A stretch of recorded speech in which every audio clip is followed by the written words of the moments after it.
You are watching Rahinijar TV with Ilama Sayyid Abdul Basit Bukhari.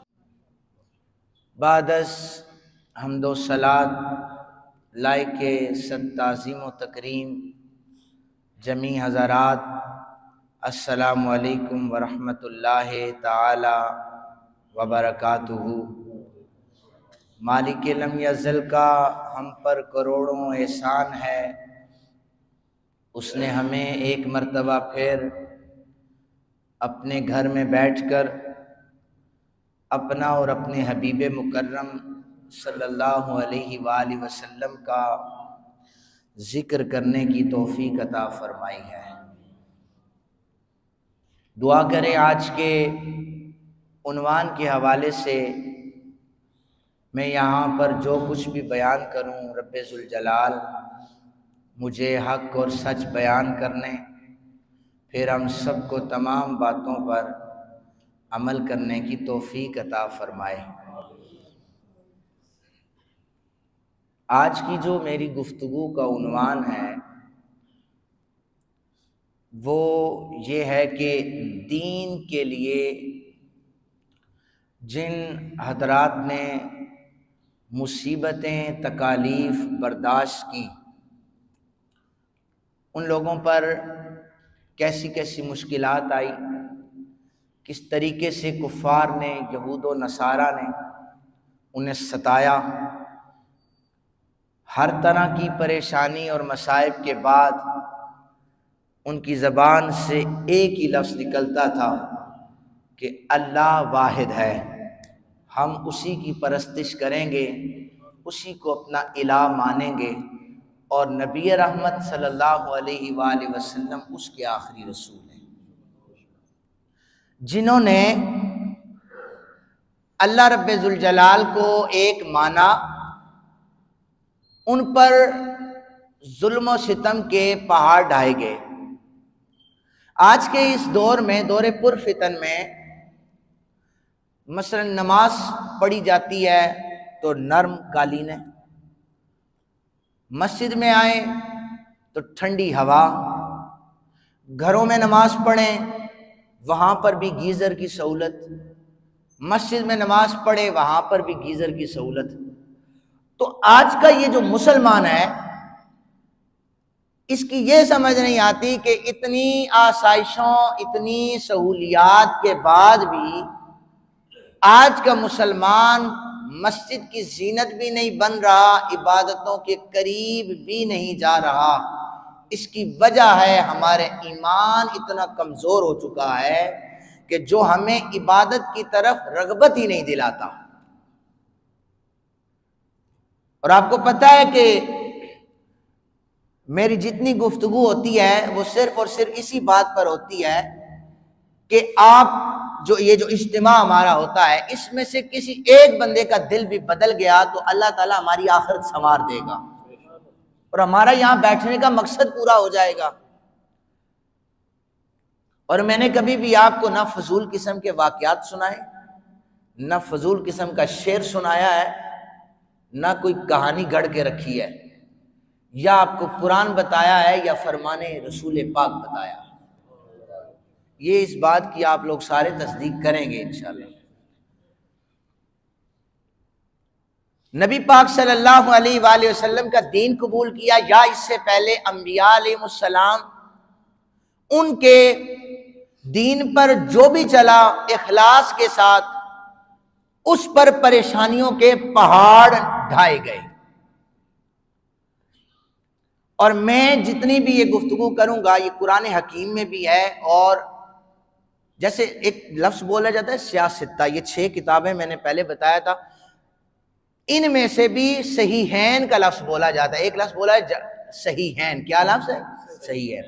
6 کتابوں کو سیاستہ کہا جاتا ہے، اور ان میں سے 2 کو صحیحین بخاری و مسلم، اور بخاری و مسلم میں سے بھی بخاری شریف کو اس سے افضل مانا جاتا ہے، یعنی قرآن کے بعد افضل ترین کتاب بخاری شریف ہے۔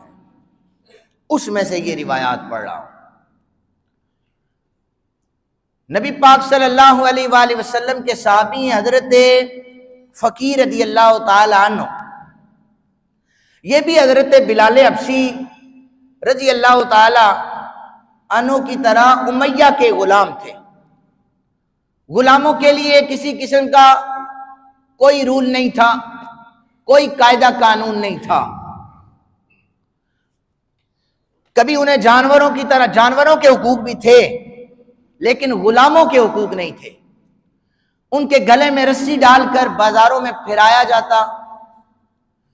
یہ تو اس وقت کیا جاتا کہ جب وہ ان کی غلامی میں رہتے، لیکن اس غلام پر تو ظلم کے پہاڑ ڈائے جاتے جو اپنے آقا کی غلامی میں رہتے ہوئے مصطفیٰ کریم صلی اللہ علیہ وآلہ وسلم کا کلمہ پڑھ لیتا تھا۔ تاریخ میں ایک سب سے پہلا نام اسلام کی شہیدہ حضرت عمار بن یاسر کی والدہ، حضرت عمار بن یاسر کے والد گرامی، ان پر ظلم و ستم کے پہاڑ ڈائے گئے۔ حضرت یاسر کے بارے میں آتا ہے کہ ابو جہل کو خبر ہو گئی کہ یاسر نے چھپ کر مدینے والے آقا کا کلمہ پڑھ لیا ہے۔ 4 اونٹوں کو کھڑا کیا، ادھر ذرا آپ اس کو امیجن کریں آپ دماغ میں، 4 اونٹ، بپھرے ہوئے اونٹ، چاروں کا رخ مختلف سمت، ایک اونٹ کے ساتھ ایک بازو کو باندھا، دوسری کے ساتھ دوسری بازو کو باندھا، اور پھر ایک ٹانگ کو ایک اونٹ کے ساتھ، دوسری کو دوسرے کے ساتھ، اور پھر کہا یاسر بول کر کہہ دو کہ فلاں بت تمہارا آقا ہے۔ یاسر کہنے لگے جسم کو چیر ڈالو، ایک ہی جملہ کہوں گا، ہمارے آقا آمنہ کے لال جناب محمد رسول اللہ۔ 4 اونٹوں کو مار کر بگایا گیا، جسم کا انگ انگ جدا ہو گیا، جسم 4 حصوں میں جدا ہو گیا، ہر حصہ پکار رہا تھا آقا آپ آخری نبی ہیں۔ انہی غلاموں میں سے ایک غلام کا نام ہے حضرت فقی۔ یہ امیہ بن خلف کے غلام ہیں، اور ان پر ظلم و ستم کے پہاڑ ایسے ڈھائے گئے کہ تپتے ہوئے انگاروں پر جناب حضرت فقی کو رکھا جاتا۔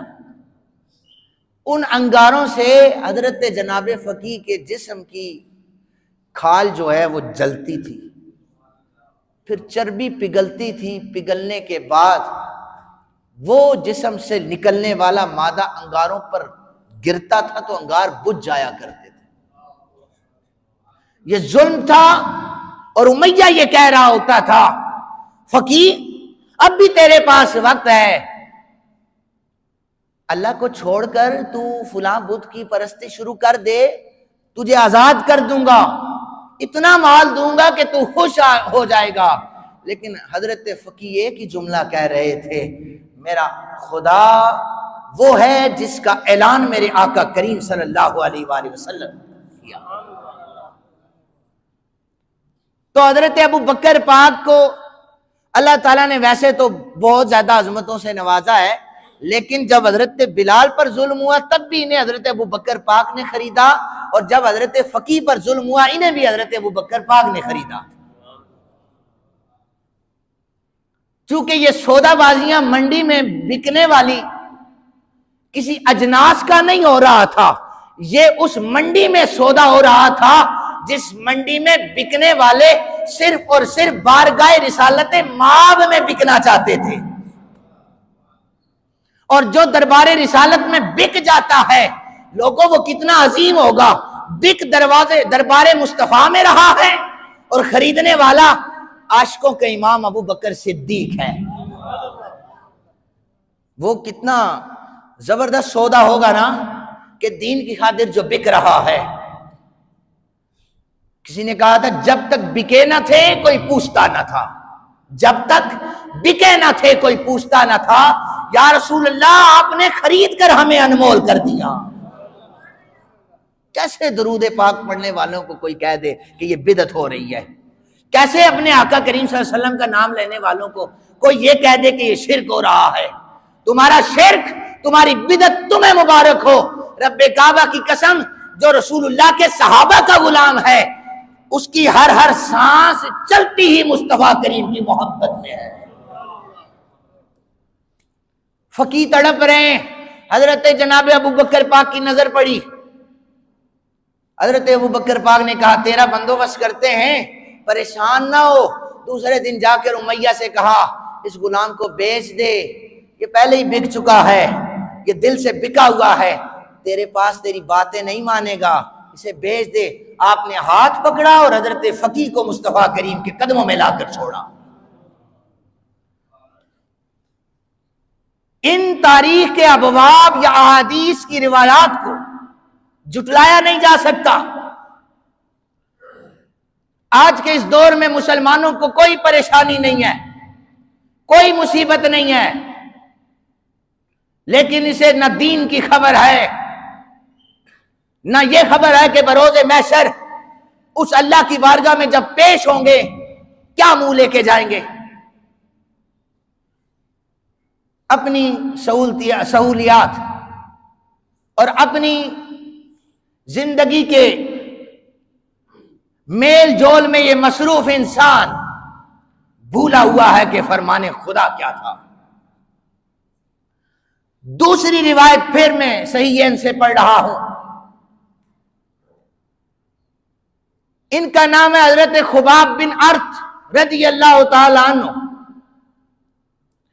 ان کو بھی انگاروں پر لٹایا جاتا، تپتے ہوئے لوہے پر رکھا جاتا، اور لوہا جب گرم ہو جاتا حضرت خباب کے جسم پر لگایا جاتا اور پھر اسے کھینچا جاتا، گوشت حضرت خباب کے جسم سے الگ ہو جایا کرتا تھا۔ خباب کہتے جسم کے ٹکڑے بھی کر لو لیکن نبی کا کلمہ نہیں چھوڑوں گا۔ ایئر کنڈیشن مسجد میں نمازیں پڑھنے والوں، تم پر تو مشکلیں ہیں ہی کوئی نہیں۔ یہ کون سی مشکلات ہیں کہ صبح گھر سے نکلتے ہوئے سردی لگتی ہے اس لیے مسجد میں نہیں جا سکتے؟ یہی مشکل ہے نا، اور تو کوئی ایسے تو نہیں ہے کہ بندہ یہ کہے کہ گلی نمبر 2 سے آنے والوں کے رستے میں یہودیوں کے گھر ہیں، عیسائیوں کے گھر ہیں، وہ حملہ کر دیں گے اور جناب مسجد میں نہیں آ سکیں گے۔ ایسی کوئی مشکلات یہاں پر نہیں ہے، لیکن پھر بھی ہماری آنکھ نہیں کھلتی۔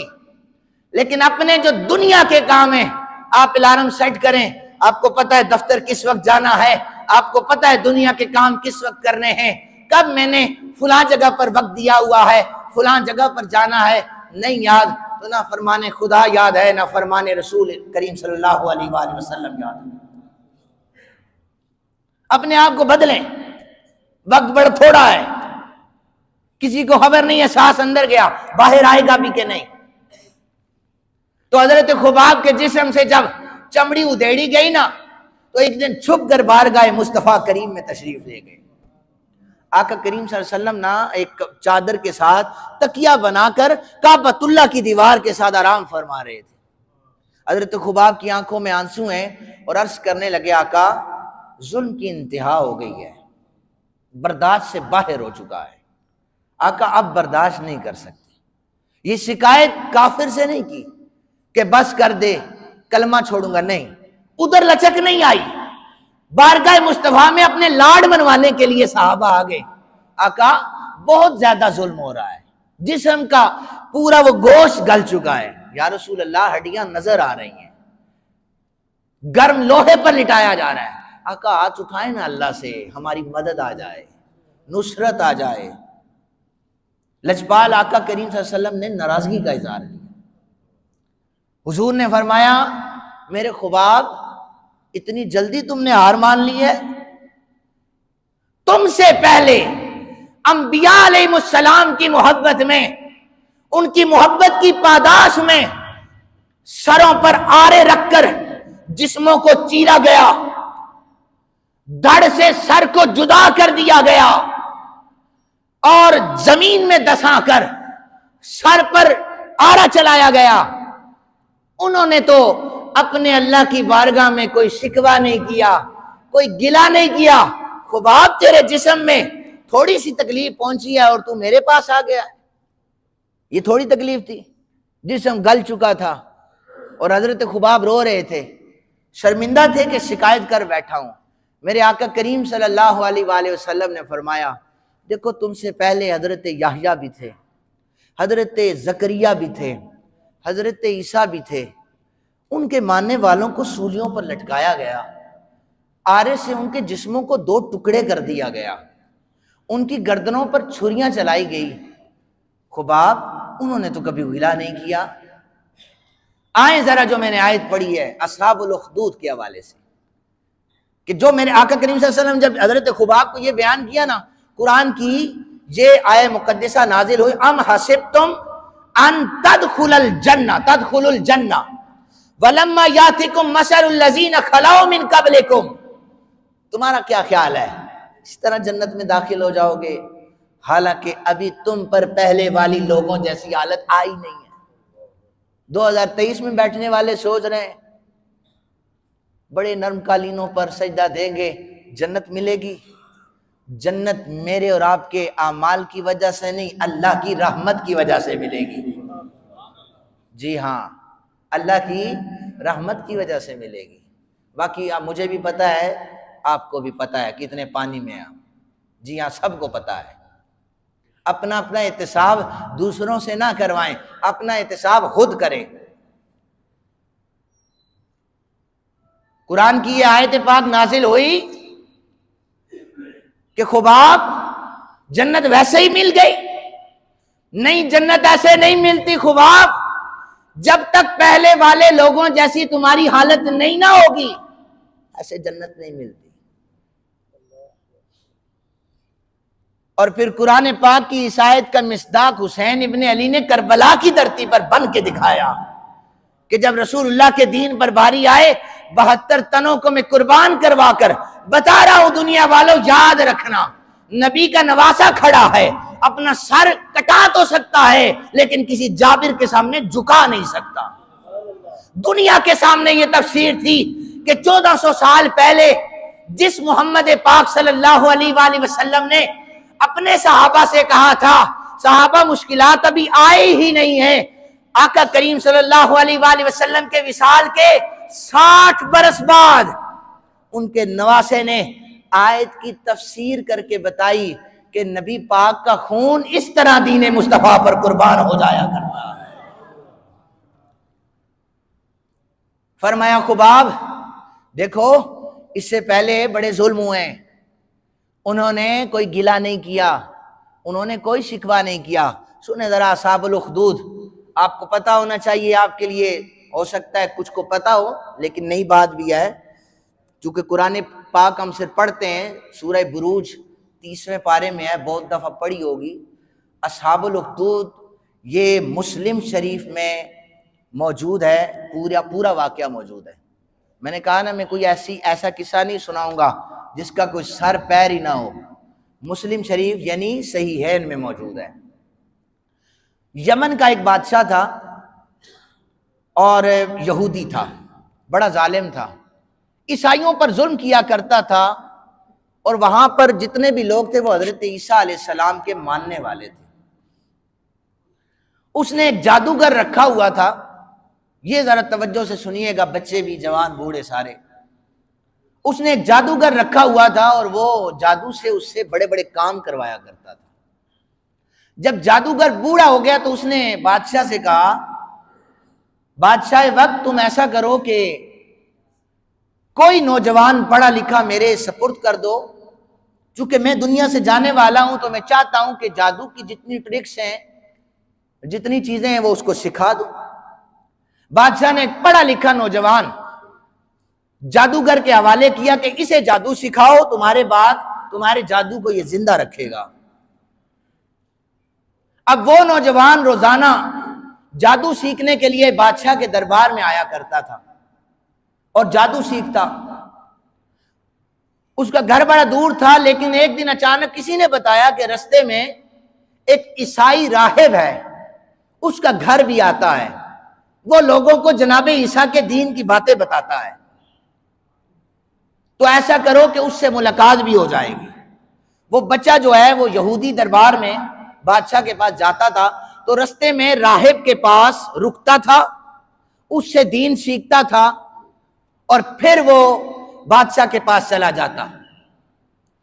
لیٹ آنے پر بادشاہ اسے مارا کرتا تھا کہ تم نے جادو سیکھنا ہے اور میرے پاس دیر سے آتے ہو۔ مجبور تھا کہ رستے میں راہب کو بھی ٹائم دیتا، بادشاہ کے دربار میں بھی وقت دیتا۔ کبھی گھر سے دیر ہوتی تو باپ مارتا تھا، اور کبھی دربار سے لیٹ ہوتا تو بادشاہ مارا کرتا تھا۔ تنگ آ گیا تھا وہ۔ ادھر راہب اللہ اور اللہ کے رسول کی باتیں بتاتا ہے، ادھر یہودی بادشاہ مجھے جادو سکھاتا ہے، گھر والے مجھے لیٹ ہونے پر مارتے ہیں، جاؤں تو کہاں جاؤں۔ ایک دن رستے میں سے گزر رہا تھا تو لوگوں کا رش دیکھا، بھیڑ تھی وہاں پر۔ اس نے پوچھا یہ رش کیسی ہے؟ اسے بتایا گیا کہ یہ رش اس لیے ہے کہ رستے میں ایک خوفناک قسم کا جانور ہے جس نے لوگوں کا رستہ روکا ہوا ہے اور یہ لوگوں کو نقصان پہنچا رہا ہے، گزرنے نہیں دیتا۔ اس نے پتھر اٹھایا، نوجوان نے پتھر اٹھایا، اس نے کہا یا اللہ اگر جادوگر سچا ہے تو بھی مجھے بتا، اگر راہب سچا ہے تو اس پتھر سے جانور کو ہلاک کر کے بتا۔ بچے نے پتھر اٹھایا اور جانور کو مارا، جانور وہیں پر ہلاک ہو گیا۔ اس نے کہا جادوگر جھوٹا ہے، بادشاہ جھوٹا ہے، راہب حضرت عیسیٰ کے ماننے والا سچا ہے، حضرت عیسیٰ کا امتی وہ سچا ہے۔ ابھی امتحان نہیں شروع ہوا تھا کہ دین پر کس طرح مشکلات آتی ہیں۔ اس نے جا کر نا راہب کو بتایا کہ میں نے نا آج جانور کے ساتھ یہ معاملہ کیا ہے۔ راہب نے کہا کہ تیرا مقام اور مرتبہ مجھ سے زیادہ ہو چکا ہے، اس لیے بچ کر رہنا، کسی کو بتانا نہیں کہ تو میرے پاس آتا ہے، ورنہ تیری تو شامت آنے والی ہے لیکن مجھے بھی ساتھ ہی رگڑا جائے گا، مہربانی کرنا۔ پھر ایک دن اچانک اس نے کوئی بات کہی اور اس نوجوان کی وہ بات اللہ نے پوری کر دی۔ راہب کہنے لگا مجھ سے مقام میں تو بڑھ گیا تھا تو مستجاب الدعوات بھی ہو چکا ہے، اللہ تیری دعاؤں کو بھی رد نہیں کر رہا، تیرا مقام زیادہ ہو چکا ہے۔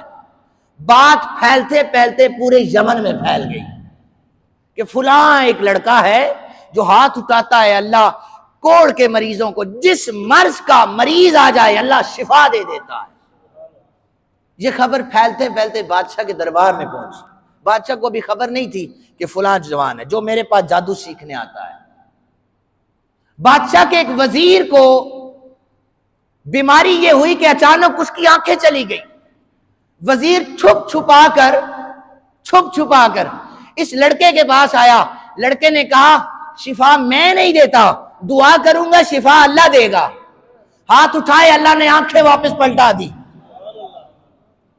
اب وزیر کیا کرتا؟ اور اس لڑکے کا یہ کمال تھا کہ جب بھی کوئی آتا تھا یہ کہتا تھا پہلے کہو اللہ ایک ہے، اللہ کو مانو گے تو پھر میں تمہارے لیے دعا کروں گا، ادروائز تمہارے لیے کوئی دعا نہیں ہے، اللہ کو پہلے مانو۔ پھر وزیر بادشاہ کے دربار میں گیا، وہ بھی ایمان بچا کر بیٹھا ہوا تھا، اور جب اگر ایمان خطرے میں ہو، جان جانے کا خطرہ ہو، وقتی طور پر اگر کوئی جھوٹ بولتا ہے تو اس جگہ پر جھوٹ بولنا جائز ہے۔ کس جگہ پر؟ آدھا نہیں سننا، پورا۔ کس جگہ پر؟ جان جانے کا جہاں خطرہ ہو، جان کسی کی بچانے کا خطرہ ہو، ایمان کا خطرہ ہو، وہاں پر جھوٹ جائز ہے، لیکن یہ رخصت پر عمل ہے۔ لیکن حسین ابن علی جیسے بہت کم ہوتے ہیں جہاں پر جھوٹ یا ایسی کوئی چیز سامنے آئے وہ کہتے سر کٹ جائے، جھکے گا نہیں کبھی۔ بادشاہ کے درباری نے بھی ایمان چھپایا۔ راہب تو پہلے ہی ڈرا بیٹھا تھا، یہودی بادشاہ ہے مار ڈالے گا۔ اب بادشاہ کے جب وزیر کو شفا ہوئی نا تو بادشاہ کو خبر ہو گئی جادو ہم سے سیکھتا ہے اور مستجاب الدعوات بنا ہوا ہے، اس کو پیش کرو، یہ کون ہے؟ بادشاہ کی نظر پڑی، کہنے لگا یہ بچہ جادو ہم سے سیکھ کر ہمارے پاس آ کر عیسائیوں کا مذہب قبول کر کے بیٹھا ہے، حضرت عیسیٰ کو مان کر بیٹھا ہے۔ اپنے حواریوں سے کہا ادھر آؤ، اسے اونچے پہاڑ پر لے جاؤ اور اس پہاڑ سے جا کر اسے نیچے پھینک دو، اگر یہ مجھے خدا نہیں نہ مانتا پہاڑ سے گرا دو۔ اس بچے کو جب بادشاہ کے سپاہی پہاڑ پر لے کے گئے نا تو وہاں سے جا کر پھینکنے لگے، بچے نے ہاتھ اٹھایا، یا اللہ اگر میں سچا ہوں تو بچا لے، جھوٹا ہوں تو مجھے گرا دے۔ بس ہاتھ چہرے پر پھیرے تھے، بادشاہ کے سارے سپاہی پہاڑ پر زلزلہ آنے کی وجہ سے نیچے گر گئے، بچہ پھر بچ گیا، پھر بچ گیا۔ ابھی امتحان نہیں شروع ہوا، سنیے گا ذرا۔ وہ پھر بادشاہ کے دربار میں آیا، بادشاہ مجھے میرے اللہ نے بچا لیا ہے، مجھے میرے اللہ نے بچا لیا ہے۔ بادشاہ نے سپاہیوں کو بلایا، یہ ایسے نہیں مانے گا، جاؤ جا کر اسے سمندر کے درمیان میں کشتی سے جا کر نیچے پانی میں پھینکو۔ سپاہی گئے، پھینکنے لگے، لڑکے نے ہاتھ اٹھائے، مالک سچا ہوں تو بچا لے، جھوٹا ہوں تو غرق کر دے۔ طوفان آیا، سارے سپاہی ہلاک ہو گئے، بچہ پھر بچ گیا۔ اللہ بچاتا ہے، تم مانگنے والے تو بنو، تم ہاتھ اٹھا کر دیکھو، وہ اللہ بچائے گا۔ گرداب میں پھنس جاؤ تو وہ اللہ بچائے گا، مشکلات میں پھنس جاؤ تو وہ اللہ بچائے گا۔ اور 5 منٹ اگر میرے آج اوپر ہو جائے تو آپ معافی بھی دے سکتے ہیں، آپ اس پر سبحان اللہ کہہ دیں آپ بے شک، چونکہ دین کی بات ہو رہی ہے اور واقعہ احادیث سے جو میں حدیث پاک سے پڑھ رہا ہوں وہ مکمل ہو۔ بچہ بادشاہ پریشان ہے، کیسے اسے ختم کیا جائے؟ اب بچے نے کہا کہ میں بتاتا ہوں مجھے کیسے ختم کیا جائے۔ تو نے کرنا یہ ہے، کھلے میدان میں جا کر اپنی رعایا کو اعلان کر کے بلانا ہے، سارے جمع ہو جاؤ۔ ساروں کو جمع کر لینے کے بعد ایک تیر نکالنا ہے، جب تیر مارو گے نا، مجھے مارنے سے پہلے یہ کہنا میں اس اللہ کا نام لے کر تیر مار رہا ہوں جس کو یہ بچہ مانتا ہے، تو پھر میں ہلاک ہو جاؤں گا، پھر میں ہلاک ہو جاؤں گا۔ بڑا سیانہ تھا وہ بچہ، یہ سوچ رہا تھا میں دنیا سے چلا جاؤں گا، بادشاہ کو سب کے سامنے ذلیل بھی کروں گا اور سب کو بتا جاؤں گا کہ سچی ذات صرف اللہ کی ہے۔ بادشاہ بھی چول قسم کا بادشاہ تھا، اس نے کہا ٹھیک ہے، مرتا ہے تو ایسے مارتا ہوں۔ ساری رعایا جمع ہوئی سامنے، وہاں پر اسے کٹارے میں کھڑا کیا، تیر نکالا اور بادشاہ نے کہا بسم اللہ رب الغلام، میں اس اللہ کے نام سے شروع کرتا ہوں جو اس کا آقا ہے، جو اس کا اللہ ہے۔ تیر مارا، کن پٹی پر لگا، بچہ وہیں پر مر گیا۔ بچہ تو مر گیا لیکن ساری رعایا نے کلمہ پڑھ لیا، ساری رعایا نے کلمہ پڑھا۔ حسین ابن علی دنیا سے تو چلے گئے لیکن رہتی دنیا تک دین بچا گئے، کہ بظاہر تو میرا سر کٹ گیا ہے لیکن لوگوں قیامت تک آنے تک لوگ دیکھیں گے حسین ابن علی نے دین کو بچا لیا ہے۔ بچے نے کہا خود مروں گا، دین کو نہیں مرنے دوں گا۔ ساری رعایا نے کلمہ پڑھا۔ اب بادشاہ کو خبر ملی، راہب کو بلایا، کہا مجھے اللہ مان۔ راہب نے کہا نہیں مانتا، آرا منگوایا، راہب کے 2 ٹکڑے کر دیے۔ وزیر سے کہا مجھے خدا مان، وزیر نے کہا نہیں مانوں گا، خبر پھیل چکی تھی۔ وزیر نے کہا نہیں مانوں گا تجھے خدا، آرا منگوایا، وزیر کو چیرا گیا، کہا تجھے خدا نہیں مانوں گا، خدا ایک ہی ہے۔ بادشاہ کو خبر ملی، اوے بدبخت، تیری ساری رعایا کلمہ پڑھ چکی ہے حضرت عیسیٰ کا، ان کی شریعت پر عمل کر رہی ہے۔ اس نے کہا یہ ایسے نہیں مانیں گے۔ ساری اپنی رعایا میں اس نے خندقیں کھدوائی، خندقوں میں آگ جلائی، آگ کے اندر اپنی ساری رعایا کو پھینکا، اصحاب الاخدود۔ اب میں ترجمہ کروں گا۔ آگ میں پھینکا گیا، ان کے سر باہر ہیں، ان پر آرے چلوا کر انہیں کاٹا گیا۔ اور وہاں پر ایک عورت جو اپنے بچے کو دودھ پلا رہی تھی، مسلم کے الفاظ ہیں، اس کے ذہن میں خیال آیا مالک ننھا سا بچہ ہے، اس کی خاطر میں جھوٹ بول دوں، لیکن خیال آیا نہیں، میں نے دین عیسیٰ کو مانا ہے، جھوٹ نہیں بول سکتی۔ لیکن جو ہی خیال آیا، دودھ پینے والا بچہ بول اٹھا، اماں تو حق پر ہے، جھوٹ نہیں بولنا، قربان ہو جا، جنت تیرا انتظار کر رہی ہے، تو جنت میں جا کر آرام کرنا، یہاں پر ڈرنا نہیں۔ اس ماں نے بھی کہا حضرت عیسیٰ کو نبی مانا ہے، اسے خدا مانا ہے، تجھے نہیں مان سکتی۔ آرا منگوایا، ماں کو چیرا گیا، بچے کو چیرا گیا۔ میرے آقا کریم صلی اللہ علیہ وآلہ وسلم نے فرمایا میرے خباب ابھی تو جسم کی تھوڑی سی چمڑی ادڑی ہے، تو کہتا ہے کہ آقا دعا کرے اللہ کی مدد آ جائے، اور پچھلے لوگوں کو چیرا گیا تھا۔ قتل اصحاب الاخدود، جن لوگوں نے آگ جلائی تھی، جنہوں نے زمین میں دسایا تھا، اصل میں ان لوگوں کے لیے اللہ نے قیامت میں آگ تیار کر رکھی ہے۔ یہ اصحاب الاخدود ہیں۔ کون ہیں؟ اصحاب الاخدود ہیں، یہ جنت میں ہیں۔ فرمایا میرے صحابہ اتنا ظلم نہیں ہوا تم پر، ان کے جسموں کو چیرا گیا تھا۔ اجویری مسجد میں بیٹھنے والوں، تم پر کوئی ظلم نہیں آیا۔ چینی مہنگی ہونا ظلم ہے کوئی؟ پیٹرول کا مہنگا ہونا ظلم ہے کوئی؟ یہ ظلم نہیں ہے، یہ اپنی جو کمائی ہمساروں نے میرے سمیت کی ہوئی ہے، یہ اسی کا صلہ مل رہا ہے۔